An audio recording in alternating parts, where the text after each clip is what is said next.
Assalamualaikum warahmatullahi wabarakatuh. Innal hamdalillah wassalatu wassalamu ala Rasulillah wa ala alihi wa ashabihi wa man wala. Lagi jelas sikit suara bila buka. Tuan Imam, para AJK Masjid, tuan-tuan, puan-puan yang dirahmati Allah Subhanahu wa ta'ala sekalian. Alhamdulillah, pada malam ni dapat kita bersama dalam majlis ilmu yang kita pun sedia maklum kelebihan dia, barakah dia, yang mana para malaikat ditujuh pada lagi lebarkan sayap dia, doakan keampunan, doakan kemaafan. Semua tahu tentang fadilah menuntut ilmu. Alhamdulillah, kita syukur atas nikmat.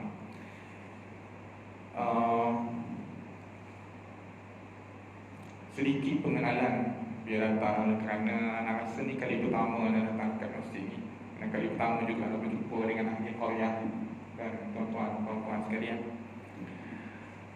Namanya Anas Afifi Zulkifli. Asalnya daripada Kelantan. Mungkin ada daripada Kelantan juga. Orang-orang semuanya dengan Kajang ni daripada Kelantan juga, asal usul kan. Menetap di Kuala Lumpur, menetap di Selangor, di Damansara Damai. Anak buka kali pindah sebelum ni di Petaling Jaya sekejap, kemudian di Shah Alam, kemudian di Cyber, kemudian sekarang Damansara Damai. Muda lagi kan, jadi berpindah kadang lagi dan bekerja di Kuala Lumpur di salah satu institusi kewangan. Background anak dalam bidang syariah, dalam fiqh, dalam usul fiqh, dalam hukum hakam lah. Dan grad daripada Universiti Mu'tah Jordan, paling ujung sekali kampung. Kalau siapa biasa pergi umrah, pergi singgah dekat Jordan, biasa singgah dekat Yarmouk, Universiti Amman. Anak ni kampung, biasa orang tak sampai. Jadi kawasan tu banyak pada pasir, banyaknya orang kepala kambing. Ujung sikit, nak cari mall tu susah lah. Tak macam dekat KL.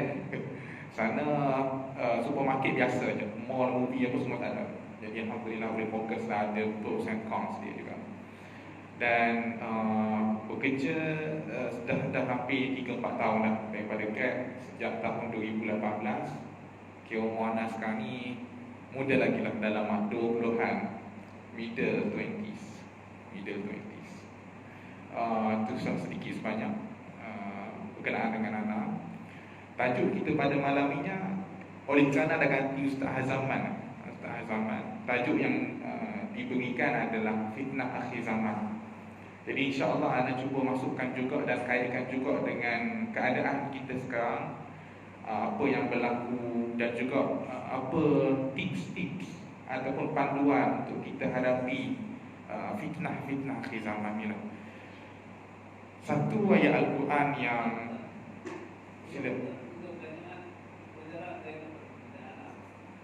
satu pertanyaan mana kira dua dalam kami di dalam rumah dia ada buat patung tu melindungi manusia, ada mata yang dikumpulkan lah kita dan berdiri sebuah rumah dia jadi 3-4 hari ini dia mendapat lah dengan kami hidupkan di malam ni dia panggil datang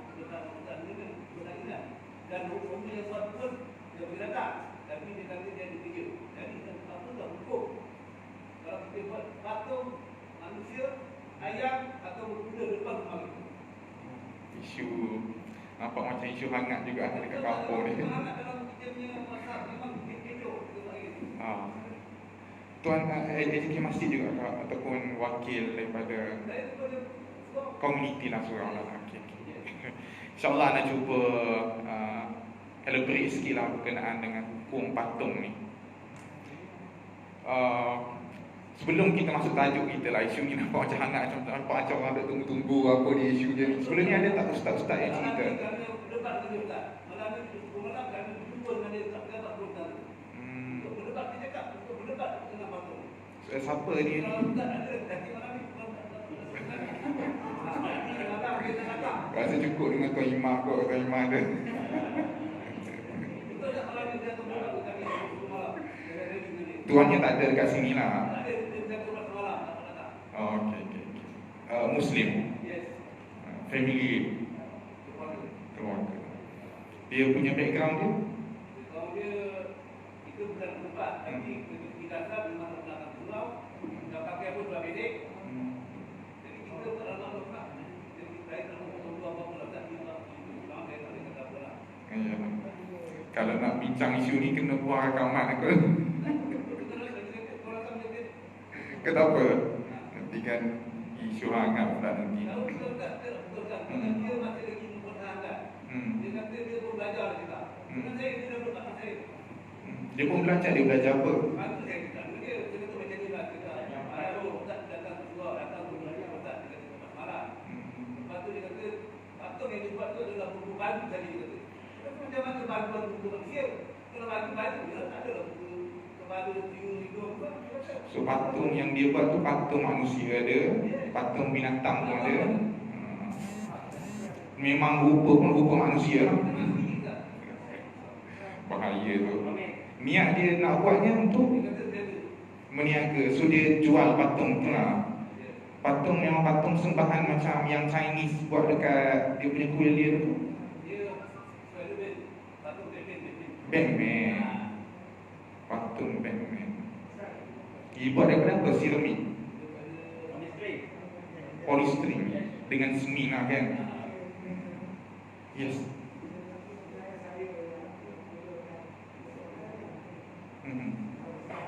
Tak dengar tu.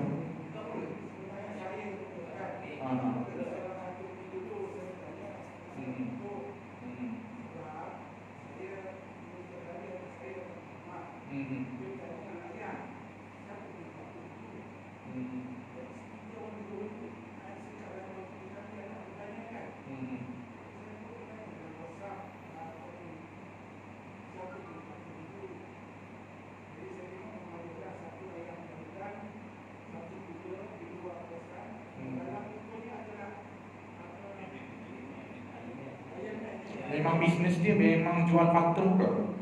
Dia niaga dia kalau niaga pada malam memang niaga jual nasi kat depan ni. Tapi itu mungkin sambil ada. Mana memang ada jugalah yang dia niaga. Itu pun saya tengok ada satu rumah ni yang berubah ayam niaga saya tak ada.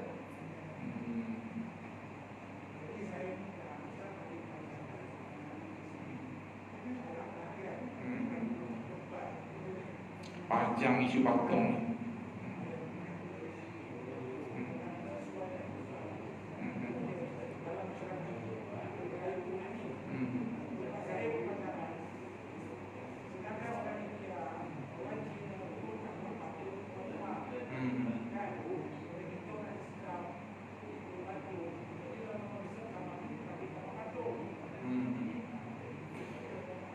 Di isu patung ni dia kait dengan banyak benda. Sebab hadis larangan Nabi SAW adalah untuk menyimpan patung dalam rumah lah, dan juga gambar yang berbentuk dalam rumah.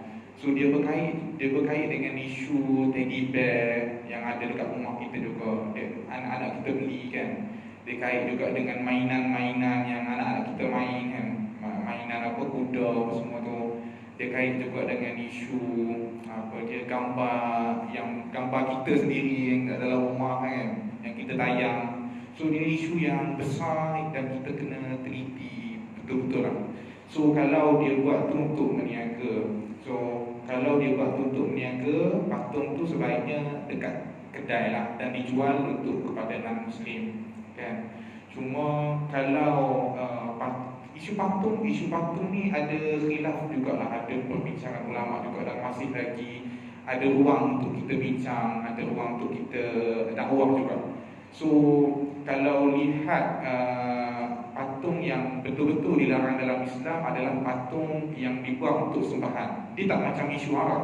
Kalau isu Arab, orang yang buat Arab, orang yang minum Arab, orang yang bagi Arab dekat orang lain, orang yang bawa je Arab, orang yang handle transaction Arab, semua terlibat sekali. Dalam isu patung dia tak melibatkan orang yang dia membawa patung, orang yang dia menyumbang kepada patung tu, dia tak melibatkan macam tu. Cuma nak bagi tahu, kalau dia buat patung tu untuk sembahan, maka benda tu boleh jatuh kepada kafir. Kenapa? Kerana dia nampak kepada isu sembahan tu. So dia buat patung tu niatnya untuk disembah. Yang tu kafir lah. Tapi kalau dia buat patung tu untuk bisnes, kena tengok pula dia bisnes tu dia jual kepada siapa, dia bentuknya macam mana. Kemudian kena tengok juga sempurna kalau patung tu. Contoh tak ada kaki, kalau contoh dia ni tak ada tangan apa semua. Dia pembincangan yang agak panjang lah. Dan kalaupun benda tu sampai kepada haram, kafir, kita tak naklah sampai dia jadi ketegangan dalam komuniti, sampai dia bergaduh, sampai bermasam muka kan. Mungkin kalau anak nak komen secara detail, lepas ni mungkin anak boleh jumpa dengan tuan-tuan dan puan-puan kat belakang tu, kita tengok sikit.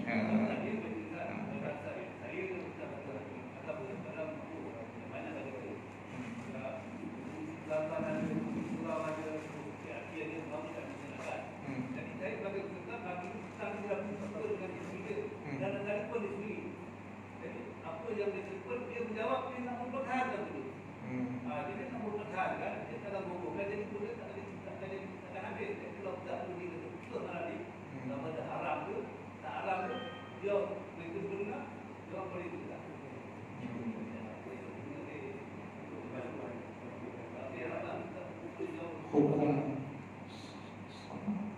al-asnam. Yes.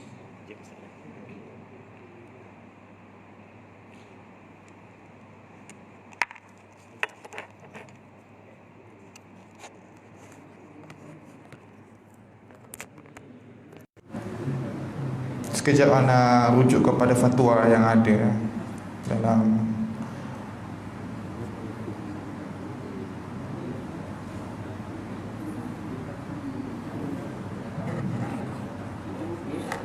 summary.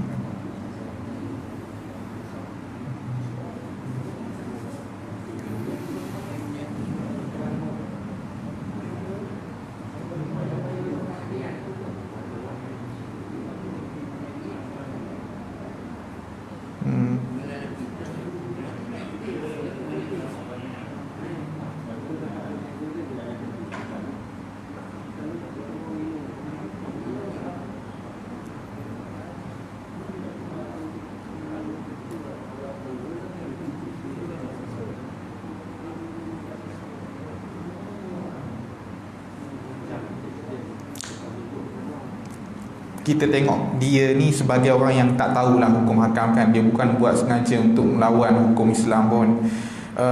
Kalau rujuk kepada fatwa ni, dia kata amal aswar la yajuz, maksudnya kerja ataupun buat patung ni tidak dibolehkan. Dia tidak dibolehkan kerana hadis larangan Nabi sallallahu alaihi wasallam. Nabi sebut lu'inal musawwirun, dilaknat orang-orang yang mengukir. Mengukir ni termasuklah mengukir patung, membuat patung, tak kiralah patung manusia ke, patung binatang ke, mengukirlah ukiran. So macam mana cara nak selesaikan benda tu? Sama ada kena sedekah kepada fuqara yang miskin, kepada yang bukan non-muslim lah, kepada yang bukan yang non-muslim. Benda-benda tu tak boleh nak hancurkan saja pun, macam tak apa-apa sangat. Sama ada dia, kalau dia jual, bagi dia jual habis kepada non-muslim. Macam tu lah isunya. Lu'inal musawwir la yajuz, hukum dia la yajuz, tidak boleh. Nak kata haram, dia tak sampai kepada haram lah.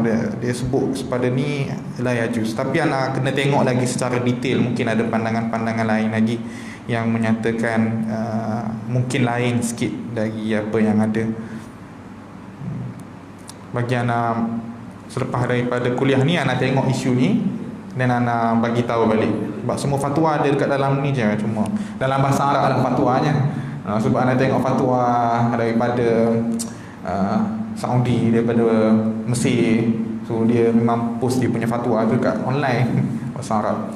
Okay, so kembali kepada tajuk kita, fitnah akhir zaman. Ni antara fitnah akhir zaman jugalah, kenalah dengan tajuk kita malam ni. Allah Subhanahu wa taala sebut dalam ayat Al-Quran, Allah kata zaharal fasadu fil barri wal bahri bima kasabat aydin nas. Allah kata apa? Telah zahirnya kerosakan dan kemusnahan di atas muka bumi ini adalah kerana perbuatan tangan manusia. Allah sebut sendiri kerana perbuatan manusia. Mana kata kalau kita lihat apa yang berlaku dekat dunia kita, dekat Malaysia, dekat kampung kita contohnya, ada berlaku apa-apa bencana, semuanya kerana perbuatan manusia itu sendiri. Jadi kita punya action, kita punya perbuatan tu mainkan peranan yang amat penting dalam menentukan impak terhadap alam. Contohnya kenapa berlaku kepanasan, dia panggil berlakunya gempa bumi, semuanya kerana berlakunya banjir, contohnya berlakunya tanah runtuh, kerana manusia yang memotong pokok-pokok dah, jadi tak ada tempat, tak ada hak ni, kerana manusia.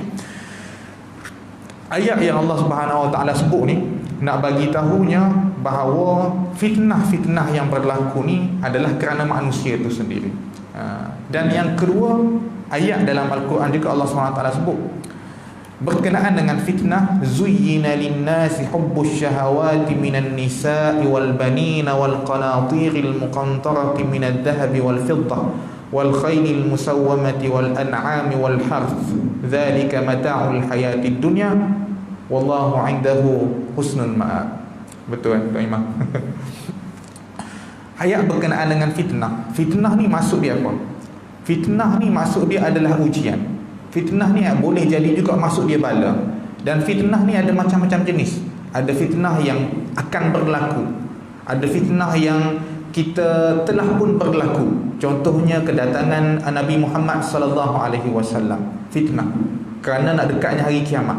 Ada juga fitnah yang berlaku kepada yang hidup, contohnya ujian. Fitnah ni besar, maksud dia ujian. Kenapa Allah Subhanahu wa taala turunkan ujian kepada manusia?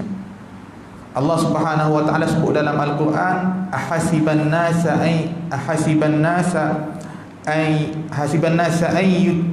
ay yutraku ay yaqulu amanna wa hum la yuftanun.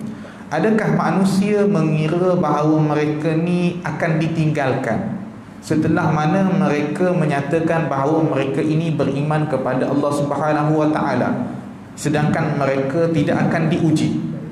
Maka adakah dia ingat bahawa bila mana dia duduk atas muka bumi ni, dia kata dia dah beriman, kemudian dia tidak akan diuji?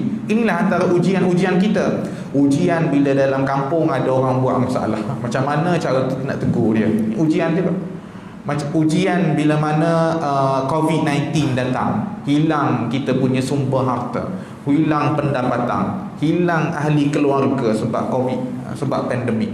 Ini semua adalah ujian. Kenapa Allah Subhanahu wa taala berikan ujian sebegini kepada kita manusia?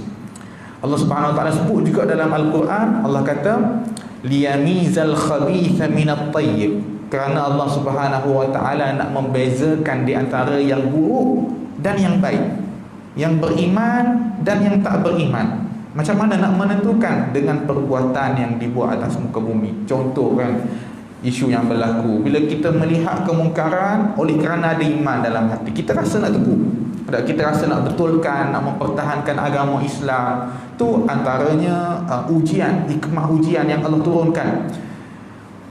Konteksnya ujian ini banyak. Kenapa Allah Subhanahu wa taala turunkan ujian? Kerana Allah Subhanahu wa taala nak menguji keimanan dan nak membezakan dan menentukan siapa di antara umat manusia yang mengatakan dia beriman, adakah dia benar-benar beriman ataupun dia ni hanya menipu, ataupun dia ni hanyalah munafik.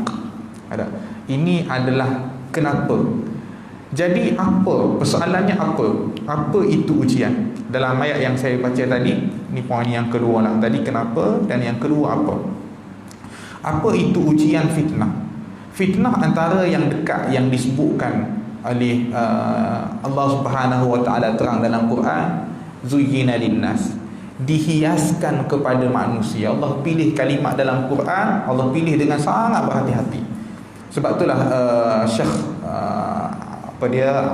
Syekh Fadl Hasan Abbas.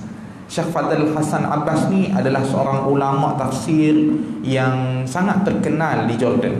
Dia ulama yang buta. Orang ulama yang buta, tapi dia tidak buta secara fully lah. Dia buta tu dia boleh nampak lagi sikit.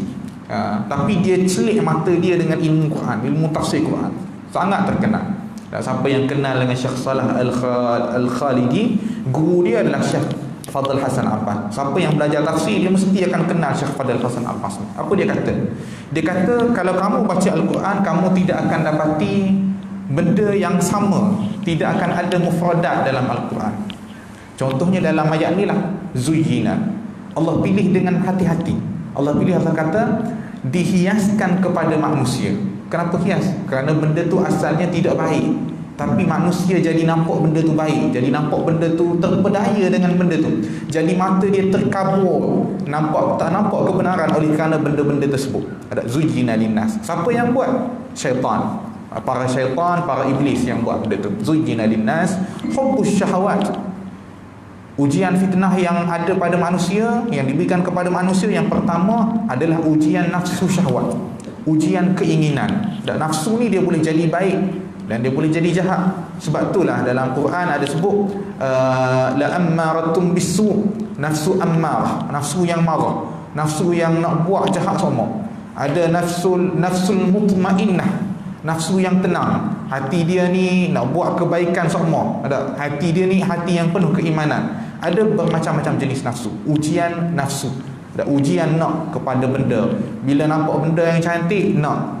Bila nafsu juga boleh jadi bila kita rasa nikmat dan lazat buat amalan, jadi rasa nak lagi buat amalan. Ni nafsu yang baik. Nafsu yang buruk, bila rasa nikmat buat jahat, nak lagi buat jahat. Ni nafsu yang jahat. La ammaratum bisu, hubbus syahawati minan nisa, daripada kaum perempuan. Kaum perempuan ni Nabi SAW sebut kaum perempuan yang soleh adalah perhiasan di atas muka bumi. Tapi boleh juga jadi ujian kepada suami. Oleh kerana pengaruh perempuan boleh mempengaruhi agama para suami. Ada suatu kisah yang berlaku pada suatu zaman dululah, suatu zaman dahulu, pada zaman Salihin. Para muazzin, orang yang azan pada zaman tu. Zaman tu bila azan dia akan naik dekat tempat yang tinggi lah. Mana dia ada menara dia, menara azan. Mungkin orang lama dia tahulah masjid dulu tinggi, ada menara nak kena naik dulu, nak kena azan dekat atas lah. Tinggi. Jadi bila mana muazzin ni nak azan, bila dia azan, dia kena tutup mata. Kena tutup mata sehinggalah pada perkataan hayya 'alas solah. Hayya 'alas solah. Jadi ada seorang Bilal ni dia soleh lah. Amalan dia baik, ilmu pun alim, dia pun hafiz Quran. Dia boleh kata macam malaikat lah. Kalau kita kata macam malaikat. Tapi kejadian ni berlaku untuk menguji dia. Suatu hari bila dia azan dekat atas, dekat menara azan tu, kemudian syaitan datang dan syaitan berbisik kepada dia. Syaitan kata, kamu ni dah hafiz Quran, kemudian alim pula, kemudian amanah pula. Dan Bilal yang dilantik mesti diketahui dengan sifat amanah dia. Mana dia tak akan buka mata sampai kepada hayya 'alas solah tu. Dan kamu ni sudah diketahui tentang amanah kamu ni. Tak perlu dah kamu nak tutup mata. Jadi dia bila sampai kepada azan yang sebelum daripada hayya 'alas solah tu, kemudian dia buka mata dia. Dia buka mata dia, dia nampak perempuan daripada rumah yang bawah tu, tengah tak pakai baju, tengah buat persalinan, tengah bersalin lah, nampak dengan aurat dia lah. Jadi oleh kerana dia nampak tu, kerana cantiknya perempuan tu, lalu dia pun turun daripada menara, kejar pergi dekat rumah perempuan tersebut. Lalu dia ketuk, tanya, wahai tuan rumah, buka pintu. Bila tuan rumah dia buka pintu, ditanyalah, siapa ni? Aku muazzin, aku yang azan tadi, aku Bilal. Stoplah azan tu. Dia stop azan, turun, jumpa dengan bapak dia. Dia kata, aku ni adalah muazzin tadi. maka dia kata aku nak kenal dengan perempuan dan aku nak kahwin dengan perempuan tadi. Uridun nikah, dia kata aku nak menikah dengan perempuan tadi. Maka dia kata kami Nasrani, kamu Muslim. Maka dia kata sa'akfur, saya akan kafir, saya akan murtad daripada agama kerana nak kahwin dengan perempuan tadi. Kerana dia cantik tengok perempuan tadi. Tak, dulu susah nak tengok perempuan. Zaman dulu nak tengok perempuan kena pergi pasar. Bila masuk oleh kerana berlaku pencampuran dalam pasar, barulah dia boleh tengok perempuan zaman dulu lah. Jadi bila dia nampak perempuan tu mengaku dia Nasrani, dia nak kafir kerana dia nak kahwin dengan perempuan tu. Ini fitnah wanita. Tak. Jadi bila mana dia kata nak kafir, maka dia kata ayah dia kata tak apa, kami akan aturkan kahwinlah dia orang. Dan beberapa hari selepas tu ditakdirkan dia punya ruh diangkat oleh Allah Subhanahu Wa Taala. Dia ni pada awalnya orang yang soleh, hafiz Quran, ada ilmu, alim, tapi oleh kerana fitnah wanita dia kafir, kemudian dia meninggal dalam keadaan kafir. Ana teringat satu hadis Nabi SAW. Nabi SAW sebut, kata janganlah kamu merendah-rendahkan perbuatan baik. La tahqiranna minal ma'rufi syai'an walau an talqa akhaka biwajhin talq. Yani janganlah kamu memperendah-rendahkan amalan baik oleh kerana walaupun sekadar memberikan senyuman kepada sahabat kamu yang tengah bermasam muka. Ada. Jadi boleh jadi amalan yang baik itu walaupun sedikit tapi boleh membawa kepada syurga, boleh menjadikan kamu ni masuk ke dalam syurga. Ada. Hadis yang lain Nabi SAW sebut, Nabi kata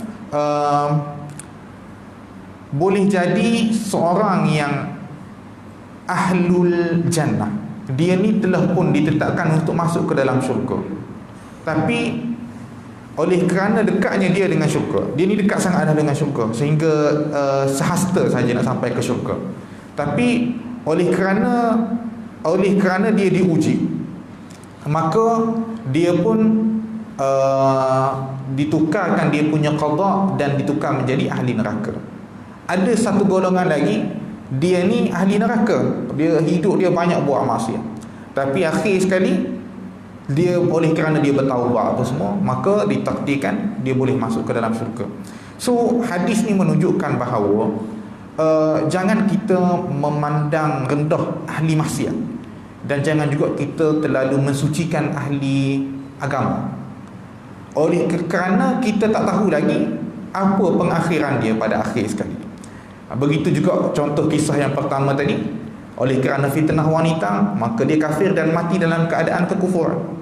Begitu juga dalam hadis Nabi sallallahu alaihi wasallam, Nabi sebut boleh jadi satu golongan ini dia golongan yang baik, kemudian akhir sekali takdir dia bertukar, kemudian dia jadi ahli neraka. Dan begitulah sebaliknya, nak menunjukkan kepada kita umat Islam, dan nak mengajarkan kepada kita untuk menjaga persepsi, untuk menjaga kita punya judgement, untuk jangan terlalu cepat menghukum seseorang. Jadi bila kita nampak dia ni baik, jangan kata dia ni muni mesti ahli syurga lah, muni mesti ahli neraka.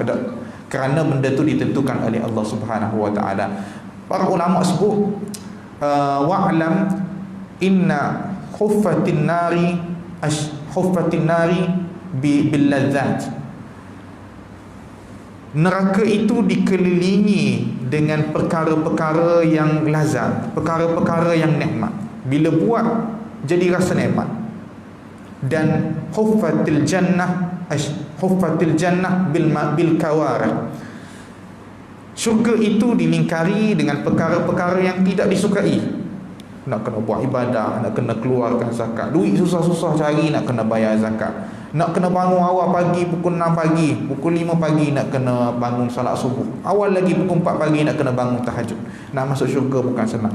Nak masuk syurga bukan senang, kerana itulah syurga itu dikelilingi dengan perkara-perkara yang tidak disukai. Panjang sangat masuk bab fitnah wanita. Okey, kembali pula kepada apa itu fitnah, jenis-jenis fitnah. Yang pertama tadi syahwat wanita dan juga wanita. Saiwal bani, dan juga anak-anak.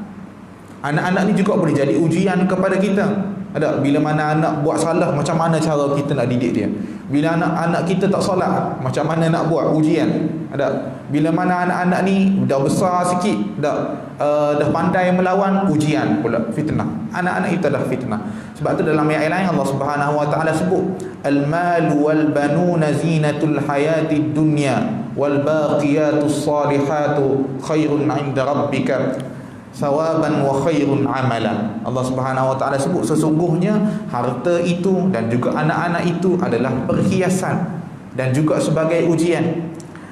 Dan ketahuilah, apa yang baqa, apa yang kekal, apa yang abadi itu adalah kehidupan selepasnya, iaitulah selepas daripada dunia, iaitulah kehidupan akhirat. Ada ujian yang ketiga adalah banin wal bani zuyina linasi hubbu syahawati minan nisa'i wal banina wal qanatiril muqantarati minadh dhahabi wal fiddah. Qanatiril muqantarati minadh dhahabi wal fiddah ni adalah perhiasan.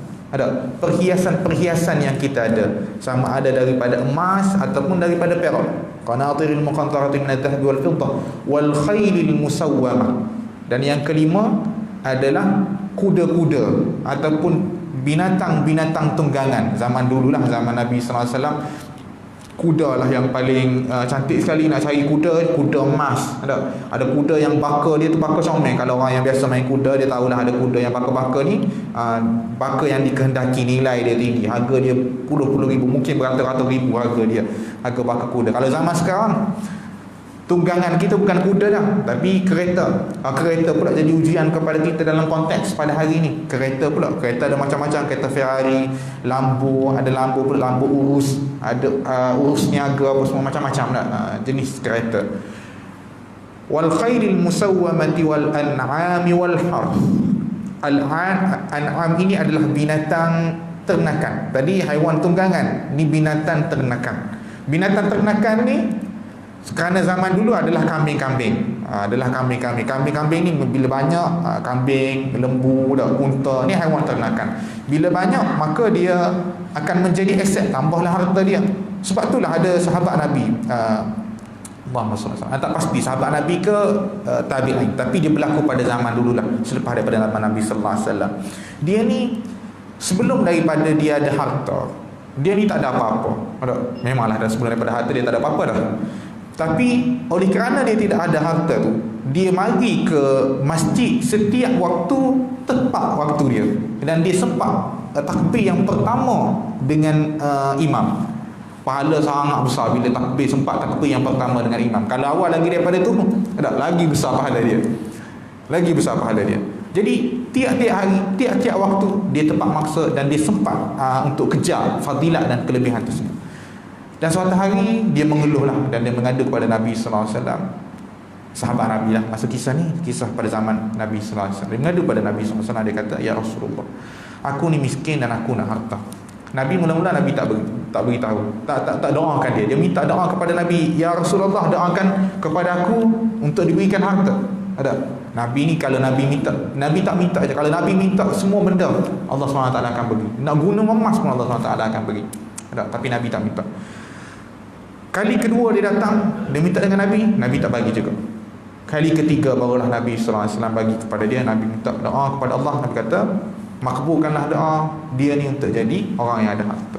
Lalu dari kambing dia yang seekor tambah jadi 2 ekor. Ada. Kemudian beranak lagi, beranak pinak lagi, makin banyak. Semakin banyak kambing, semakin susah dia nak mari ke masjid, semakin susah dia nak tepat waktu. Mula-mula dia mari, okey, sempat lagi takbir yang pertama, tapi lewat sikit lah. Mungkin azan pukul 7, tapi dia mari 7-5 minit, solat 7-10 minit, contoh. Kemudian dia mari tepat-tepat, betul-betul sempat takbir yang pertama. Kemudian sempat rokok saja. Kemudian sempat rakaat yang kedua, akhir sekali tak sempat tu dengan jemaah yang pertama. Nak beritahu daripada kisah ni bahawa harta ini, aset yang kita ada ni, ujian kepada kita juga, dan boleh menguji keimanan kita, sama ada dengan aset yang kita ada tu masuk ke dalam hati ataupun tidak. Sama ada aset yang kita ada tu banyak-banyak, berbilion-bilion, ada milion contohnya, ramai milioner dekat Malaysia, dah lagi-lagi datuk-datuk, dating-dating, banyak harta boleh jadi suatu ujian kepada kita. Jangan jadikan harta itu sesuatu yang berada dalam hati.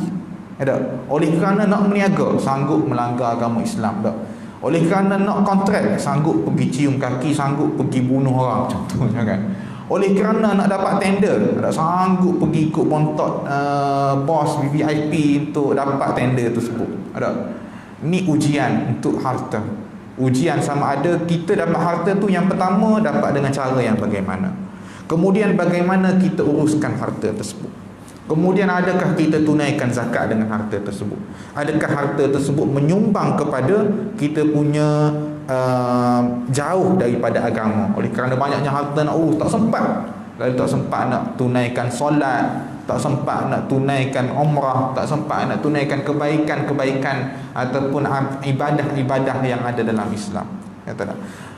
Wal an'ami wal hars, haiwan binatang dan juga hars ni adalah tanam-tanaman. Contohnya padi, contohnya gandum, contohnya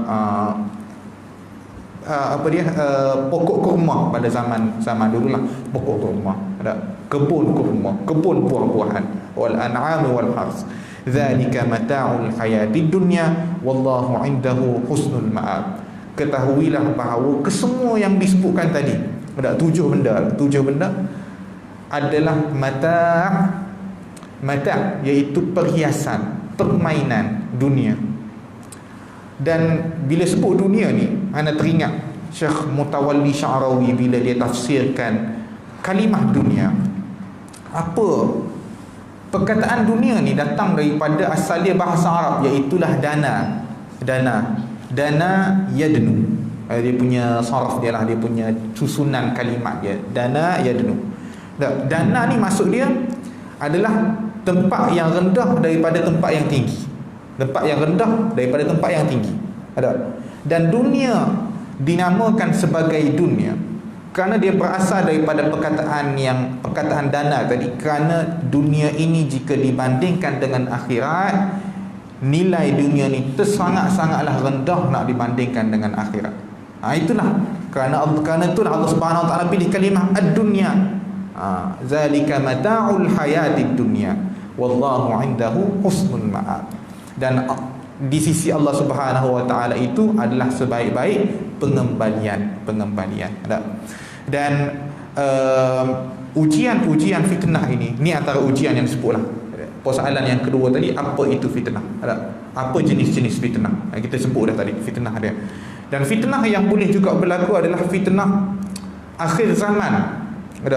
Fitnah akhir zaman ni antaranya yang berlaku, yang telah pun berlaku, banyaknya bangunan-bangunan yang tinggi.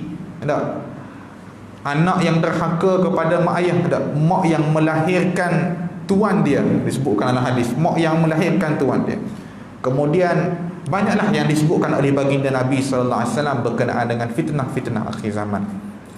Dan antaranya adalah kesusahan yang berlaku, ujian yang berlaku, ekonomi yang merosot. Ini disebutkan dalam surah yang lain, surah Yusuf.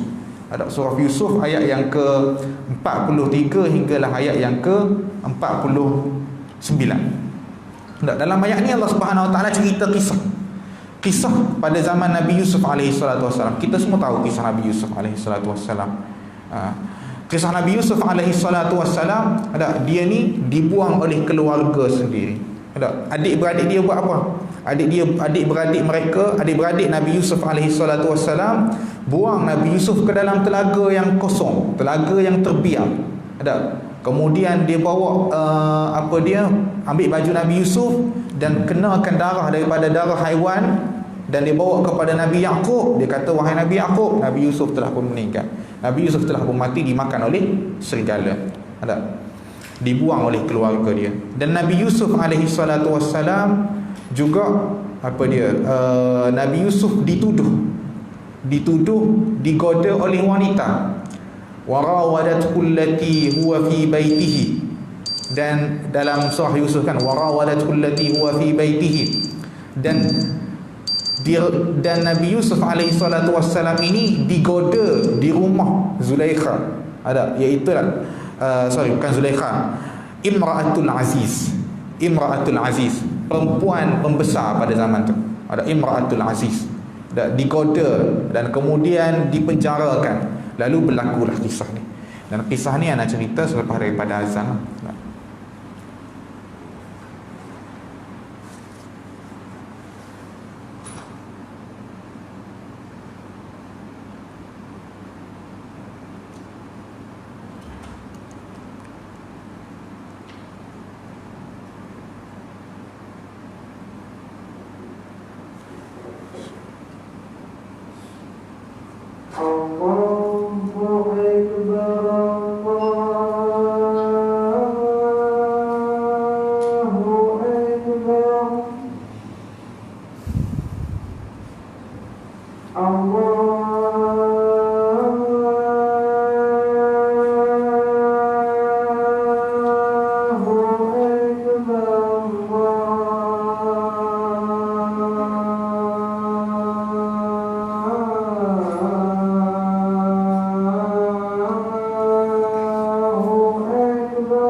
kita sambung sikit berkenaan dengan fitnah pada akhir zaman, ujian berkenaan dengan ekonomi dan panduan kita.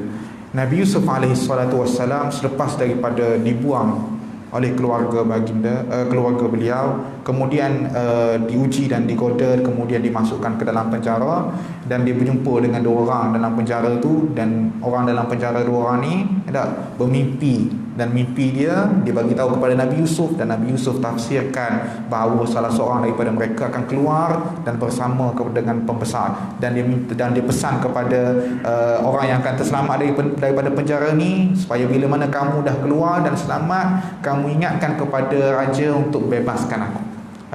Dan suatu hari berlakulah mimpi daripada raja pada ketika tu, Raja Mesir. Dan dia mimpi, waqala al-maliku inni ara, dan Malik, iaitulah raja pada ketika tu, dia kata kepada para pembesar dia panggil para pembesar dia, dia kumpulkan pembesar dia, ada isu besar dekat dalam Mesir ni, dia panggil pembesar-pembesar dulu.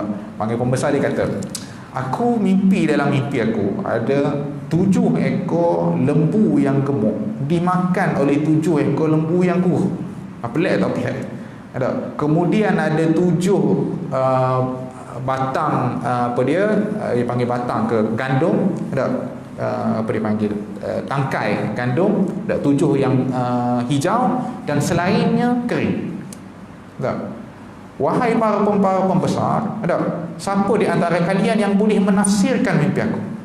Maka para pembesar berkata, qalu adghasu ahlam, semuanya adalah mimpi kosong yang tidak mempunyai makna, dan kami tak boleh menafsirkan mimpi yang tidak mempunyai makna.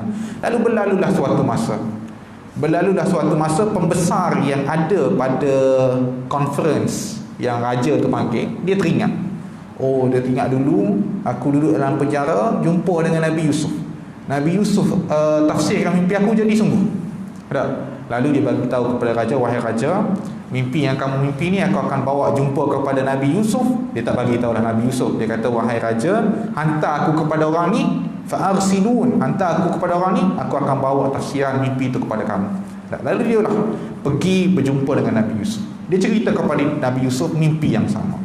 Maka Nabi Yusuf kata, wahai pembesar, apa yang kamu perlu tahu, apa yang kamu perlu beri tahu balik kepada raja, yang pertama adalah mestilah kalian dalam 7 tahun ni yang akan datang, kamu kena buat tanam-tanaman, kamu kena perbanyakkan tanam-tanaman,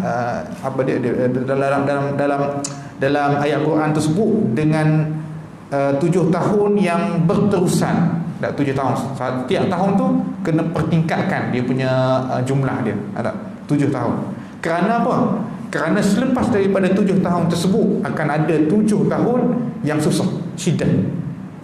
Jadi masa 7 tahun yang senang ni, kamu kena simpan hasil, kamu kena guna benda yang perlu sahaja. Dan bila mana sampai pada 7 tahun yang susah, kamu kena gunakan simpanan kamu, dan kamu perlu survive untuk masa tersebut. Dan selepas daripada 7 tahun yang susah nanti, akan ada tahun-tahun, summa ya'ti min ba'di dhalika 'amun fihi yughathun nas wa fihi ya'sirun.